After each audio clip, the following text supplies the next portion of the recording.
Hello friend, welcome back to my channel সোনা blog. তো তোমরা সবাই কেমন আছো? আশা করি সবাই ভালোই আছো, আর আমিও ভালো আছি। তো আমার নতুন একটা ভিডিওতে তোমাদের সবাইকে স্বাগত। তো দেখো, এখন হচ্ছে দুপুরবেলা। তো দুপুরবেলা আমি রান্নাবান্না কমপ্লিট করে করলাম, কিন্তু যেহেতু আজকে ফুচকাটা ভাজলাম না, তো ভাবলাম তো আমাদের ঘরটা একটু মুছে নেই, কেননা ঘরটা অনেক দিন থেকে মুছবো ভাবছি, কিন্তু মোছার সময়টা হয়ে উঠছে না। তো তার জন্য আমি ঘরের উপরটাকে ভালো করে ঝাড় দিয়ে আর ঘরের মেঝোটাকে ভালো করে লিপে নিচ্ছি, কেননা ঘর কাঁচা কাঁচা ঘরে জানো তো ওইরকম একটু মানে দুদিন একদিন পর পর একটু মুছতে হয়, না হলে না মানে কীরকম মানে মাটিটা না একদম কীরকম মানে নোংরা নোংরা হয়ে যায়, আর দেখতে ভালো লাগে না।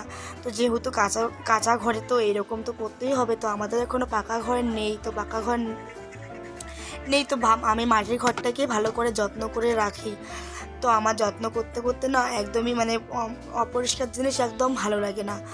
তো দেখো, আর আমাদের বাড়ি যেহেতু গ্রামে, তো দেখো গ্রামে থাকলে তো একটু চৌকাতে বেশি রান্না করতে হয়, কেননা আমাদের গ্যাস আছে, কিন্তু গ্যাসে আমি সব কিছু রান্না করি না, আমি চৌকাতেই বেশিরভাগ রান্না করি। দেখো এত লোকের রান্না, আবার 2-3 বেলা রান্না, আবার মানে আমাদের কাঠখড়ি আছে, তো কাঠখড়ি দিয়ে আমি রান্না করতে ভালোবাসি, তো তাড়াতাড়ি করেই হয়ে যায় রান্নাগুলো।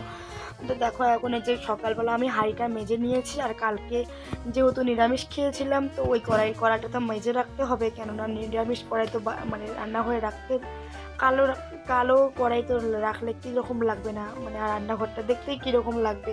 তো তার জন্য আমি কড়াইটাকে দেখো মেজে নিচ্ছি। আর আমি কড়াই দেখো বালা আর হচ্ছে তোমার সাপ দিয়ে একসঙ্গে মাজি, তো মাজলে না একদম খুব চকচক করে জ্বলে। হাঁড়ি কড়াই তোমরা এরকম করে মাজবে তো অনেকটাই চকচকে হবে। তো দেখো আমি তোমাদের সঙ্গে কথা বলতে বলতে আমার কড়াইটাও প্রায় মাজা হয়ে গেছে। আর জানো তো বন্ধুরা, গ্রামে আমার যেহেতু থাকি, তো গ্রামের পরিবেশটা আমাদের অনেকটাই সুবিধার হয়। আর আমরা তো গ্রামেই বড় হয়েছি, আর গ্রামেই আমাদের বিয়ে হয়েছে, তো গ্রামের মায়াটা কখনো ভুলতে পারি না। আর এরকম করেই আমি সারাদিন কাজ করতে করতে আমার সময় চলে যায়। তো আমি সকাল জানো তো বাড়ির বউ হলে তো একটা গ্রামের বাড়ির বউ হলে জানো তো সকাল থেকে রাত পর্যন্ত অনেকটাই খাটাখাটনি করতে হয়। তো আমি কাজ করে খেতেই ভালোবাসি, কেননা আমার না বসে থাকলে না একদম ভালো লাগে না। তো যদি একটু কোনো সময় কাজ না থাকে, একটু বসে থাকি, তো আমার মনে হয় যেন দিনটা বুঝি মানে দিনটা হয়তো মানে ফুরোয় না, মানে দিনটা কখন যাবে, রাত হবে, ওইরকম হয়। তো আমি কাজ করতে করতে আমার সন্ধ্যা কখন লেগে যায়, তো আমি ওটা টেরই পাই না। তো আমার ওটাই ভালো, কেননা কাজ করা অভ্যেস, তো ওই জন্য আমার কাজ করতে অনেকটাই ভালো লাগে। আর এদিকে দেখো তোমাদের সঙ্গে একবারে বিকেলবেলা দেখা করতে আসলাম। তো দেখো বিকেলবেলা তোমাদের দাদাভাই একটু মানে আমার বাবার বাড়িতে যাবে। তো দেখো আমার মেয়েটা এত কান্না করছে, তো ওকে নিয়ে মানে একজনের আমি গ্রুপে টাকা দিয়েছিলাম জমা, তো আমি বইটা তাদের বাড়িতে দিতে আসলাম।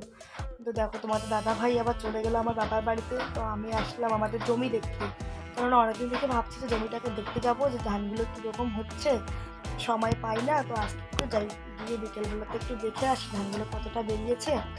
আর আসলাম, এই দেখো আমার মেয়ে কীরকম করে দেখছে। আমি ওকে এত কথা বলছি যে তোমার বাবা এক্ষুনি আসবে, তো ও বলছে না আমার বাবা মানে ওর বাবার সঙ্গে দেখা করবে। তো তারপর দেখো এই যে আমাদের দেখো গ্রামে বাড়ি, দেখো কত সুন্দর আমাদের ধান বুনেছি। ধানগুলো আর মানে আর কিছুদিন গেলে ধানগুলো কাটতে হবে। তো ধান কাটা কিন্তু আমরা দুজনেই করি, কেননা আমরা মানুষকে দিয়ে করাই না, নিজের কাজ আমরা নিজেই করি। নিজে করাটাই আমার কাছে ভালো মনে হয়। তো আমি যেহেতু সব কাজই করি, তো তোমাদের দাদাভাইকে বলি আর মানুষকে নিতে হবে কি, আমার দুজনেই সব কাজ করে ফেলতে, কী হয়েছে, নিজের কাজ করতে কিসের লজ্জা আবার। তো বন্ধুরা দেখো আমার ধান বাড়িটা অনেকটাই মানে সুন্দর লাগছে, আমাদের এদিকে শুধু সবুজে সবুজ। তো বন্ধুরা ভিডিওটা আজকে এই পর্যন্ত। তো ভিডিওটা তোমাদের কেমন লাগলো অবশ্যই কমেন্ট করে জানাবে, আর চ্যানেলে নতুন হয়ে থাকলে প্লিজ সাবস্ক্রাইব করে পাশে থাকবে। Tata, bye bye, all the best all friend, love you my